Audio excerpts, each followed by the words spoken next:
Greetings to everyone. Italist 1 year testing 1 2 1 2. Italist 1 year coming at you again. Greetings to everyone. Happy Wednesday, but this one is gonna be for Thursday morning. So happy Thursday because we have some time and maybe we're just gonna continue again Thursday coming. So happy Thursday to everybody. Get to work safe. Rise and shine, get the job done. Showing up is half the battle, and consistency is key, yeah? I give thanks for life, life is everything, right? Life is what you make it. Life is key. And though life brings us some problems sometimes, hey, God is the God of problem. Yeah? God is the God of problem. And He help us in situation most of the time. As a matter of fact, all the time. He help us in our situation. Yeah? And He show us the way that we should go, right? He show us how to handle our situations. Now, sometimes we slip up and, we get angry and such and such and such. And sometimes it turns out to be a situation that we don't like or that we could not handle or should not have ended such a manner, but it did happen and it did end and you did handle it in such a manner. What do you do? What do you do? What do you do? Well,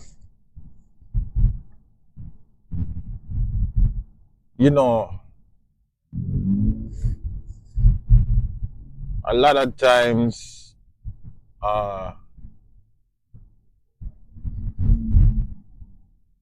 we can't fix what is broken. Yeah. But sometimes what is broken can be fixed. If possible, fix it. You know what I'm saying? Fix it. Let me tell you, man, I believe that, it is something about children, right? And growing up as a child, I remember my mother used to try to keep us so innocent. She was, she tried to shelter us. That's the word, shelter us from the real world. And I used to say to myself, X, Y, Z, and so on and so on. Because where we grew up, really you couldn't shelter too much because it was just there, in front of you. You couldn't shelter, as much as you try for shelter. And God bless her soul, I have nothing against her, man. She understood life and she understood that, certain things, but it still found its way in the eyes of the children, And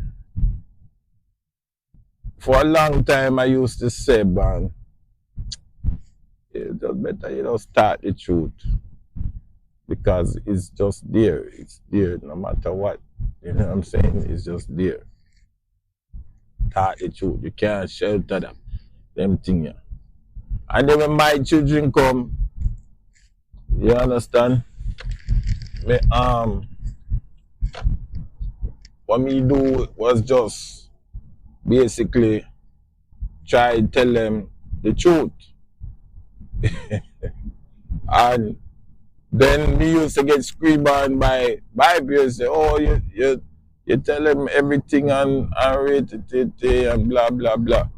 But I realized that I couldn't hide nothing from them because me know this society, right? And I know that by them time here when my children then come, cell phone and TV was there, so the exposure was already there.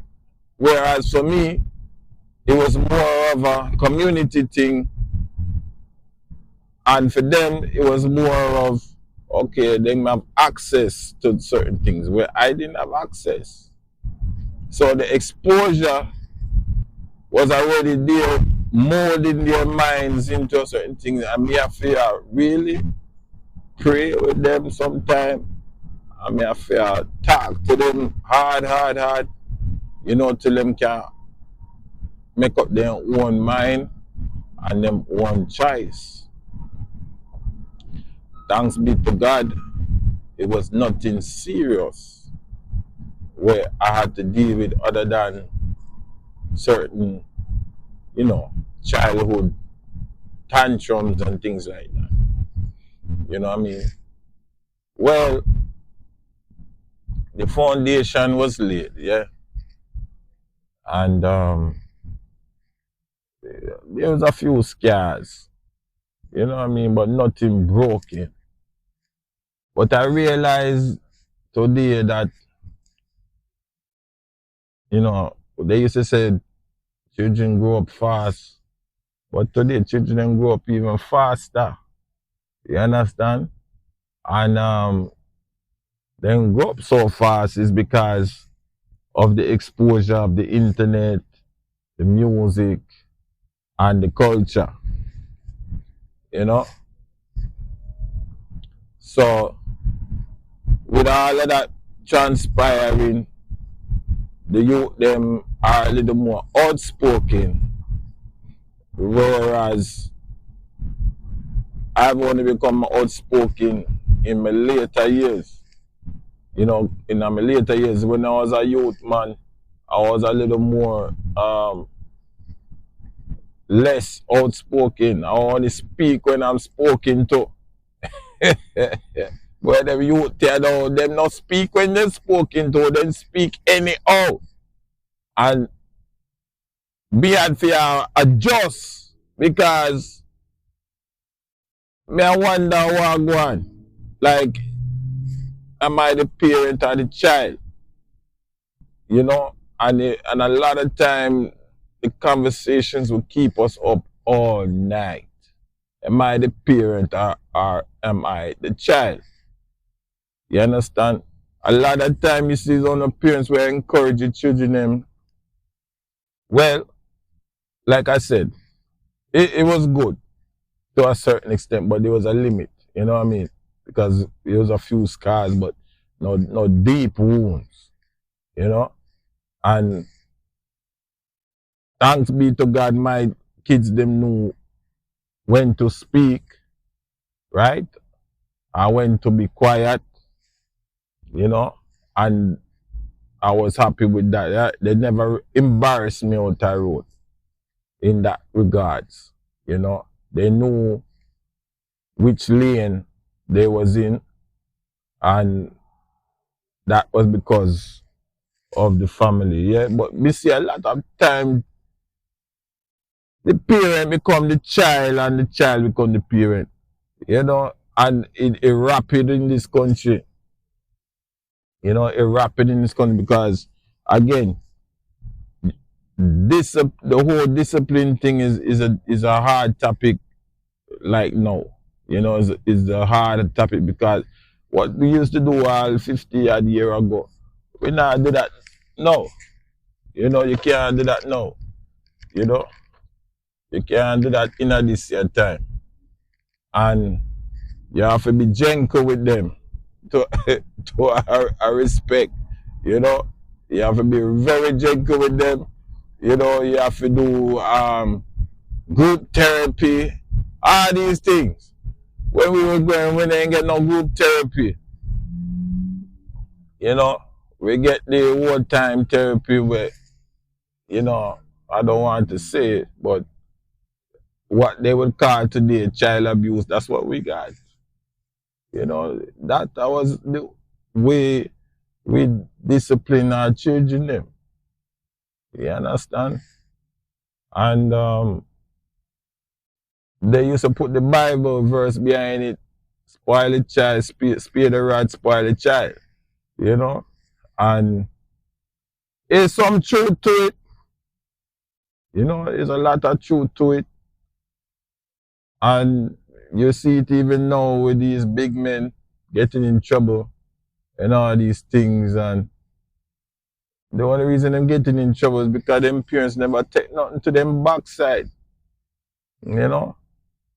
They would talk about you being grounded and all these things. When they are not grounding, we get lashed and we get beat on our bottom or on our hand, and then it just sear into our mind. But there's a consequence for a certain behavior, you know, and that consequence makes things, you know what I mean, understandable, you know. And if you don't understand, say you're wrong. Well, you understand when the day is done that something you did was wrong, you know, at some point. So that was our discipline. Not for every culture. I'm not just saying that it's for every culture, but for our culture, that was what we understood. That if you did something wrong, the penalty was, you know what I mean? Like, listen, I tell you, so what kind of household you got? Let me tell you, it was a good household. Again, I didn't understand certain things, but I understood through, you know, expression more so than language. We understood through expression, you know, and we knew who the parent was and we knew who the child was. Like, again, if there was some kind of oversight, probably my parents would have been in jail. But thank God they never get in jail. You know what I mean? They would have been in jail. If that was done today, a jail them go. For real, for real, for real. You understand? But thank God they knew how to crack the whip when they had to crack the whip. You know? And that was their discipline. You know, it doesn't fly for everybody. It couldn't stand in certain culture. But our culture, it could stand. That's why you see sometimes we make such good boxers and good football players. Because we know how to deal with certain things. Nobody have to teach us that. This is homegrown, thoroughbred type of lifestyle. You know what I'm saying? Nobody have to teach us how to run. We know how to run. Nobody teach us how to box because we have to always a box. You understand? It's just our culture. Yeah. It's like if you go to Hawaii and you see all the Samoans and them people there. And them people they know how to surf naturally, they know how to swim naturally because their culture. You understand? So a lot of things again was just inbred in us. You know, nobody taught us. You understand? But as I'm saying this to you, I'm saying we knew who the parent was and we knew who the child is. You understand? The child knew who the parent was, and the parent knew who the child was, and the child knew who the child was. You know, there was no miscommunication of roles. You know what I mean?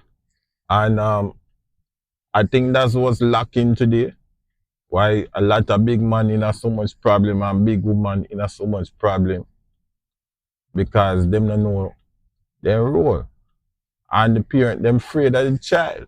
Cause the child can call 911 or text 911 or go up on social media and put it live or what's it not, you know, and them a try please them child, buy them Xbox, buy them sneaker galore and thing like that. I mean, come on.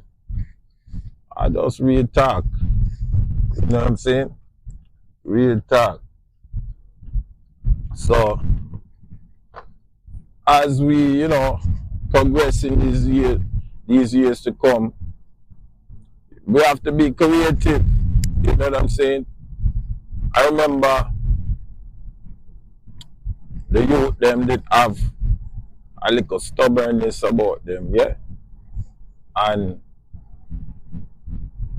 I remember one time a teacher did discipline somebody and it was embarrassing, it was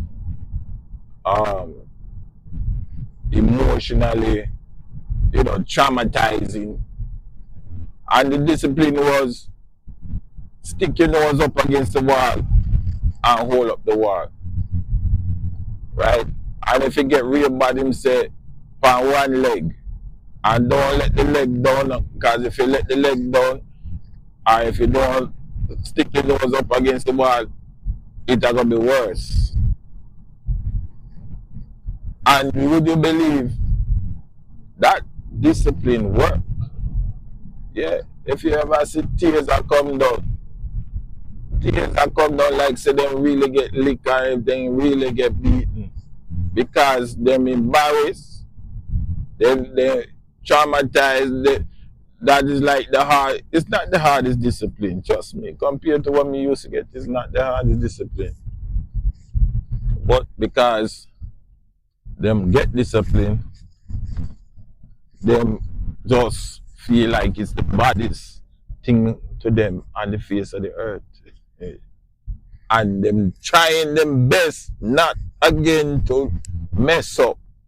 They don't want to hold the wall up with them nose and stand on one leg. They don't want to do that. And if it get worse, them have to find something that's like hold your ears on one leg and just stay there, don't move. You know what you call time out. Yeah. So listen, we knew who was the parent and we knew who was the child. You know what I mean? And we wanted to reconcile. We wanted to make sure, say, hey, when Christmas come, we get with gifts. We wanted to make sure, say, okay, we understood our wrong and we wanted to make it better. Yeah. We had that repenting spirit in us afterward. You know what I mean? We didn't hold no grudge to our parents. You know, we did love our parents because we knew if we needed something, then give it to us. You know what I mean? We knew they'll find a way. You know what I mean? They love us bad and we love them bad. You know what I mean? So there was nothing discipline-wise that couldn't be resolved or worked out or fixed, right? Because we understood that they're coming from a loving place. You know, even though, you know what I mean, we still had to take the punishment, but they're coming from a place of love. Well, this is Italist 1, yeah? I just wanted to touch base because I had time this morning or this afternoon to just do another podcast, yeah? And I hope it helps somebody because, yeah, the world need some more good parents, responsible parents. You know what I mean? The world just need people who care for young ones. You know what I mean? And I know I had a nice foundation. Um, I didn't want to get things crossed or misunderstood. I had a good foundation, and it's helping me even now to this day. So thanks for listening. If you want, you can subscribe. Italist1 and leave a comment. I'll talk to you again the next time. I'm out. Thanks so much for listening. Bye.